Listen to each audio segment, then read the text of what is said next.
Now at 6, security continues to be ramped up on Palm Beach and surrounding areas as President Trump hosts another high-profile guest. In about 30 minutes, the president is set to meet with the U.S. ambassador to the People's Republic of China.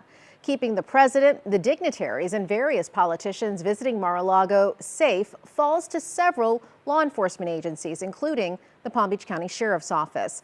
This comes after a busy week already at Mar-a-Lago, where Ukrainian President Volodymyr Zelensky and Israeli Prime Minister Benjamin Netanyahu met with Trump earlier this week, and several high-profile dignitaries and various politicians visiting the area. Safety, of course, a top of mind for many local safety leaders. WPBF 25 News investigative reporter Terry Parker talked to the Palm Beach County Sheriff about what it means and what it costs. Security is tight, not just at Mar-a-Lago, but all the places that President Trump and his visiting dignitaries go and stay. And having them here doubles the cost that Palm Beach County has to pay for that security.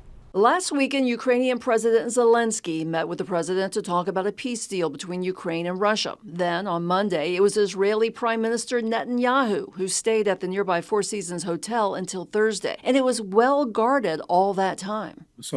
We were busy. FHP really helped us out a lot. They sent troopers down to help us with the motorcades. But, we had two locations that we had to secure. One at the Four Seasons, and of course, Mar-a-Lago was already done. Sheriff Rick Bradshaw has hundreds of deputies patrolling and guarding any area any high-profile person may stay or be. And it's a big job. Our biggest concern was if we were going to have protests. Netanyahu sometimes can draw some pretty angry people in some of the protests, so we were pretty prepared for that over there. Bradshaw says his people have to be alert for anything to go wrong at any time, which means 24/7 duty, and the cost almost doubles when visiting heads of states are here. Bradshaw says he expects it cost at least $400,000 per day, money the federal government is supposed to pay back. Palm Beach County is still waiting for payment for last year's costs, estimated at $45 million. Security costs skyrocketing after Ryan Ruth attempted to assassinate Trump on his golf course while Trump was still a candidate. And it hasn't stopped. Bradshaw tells me he will soon have to ask county commissioners to again go into the reserve account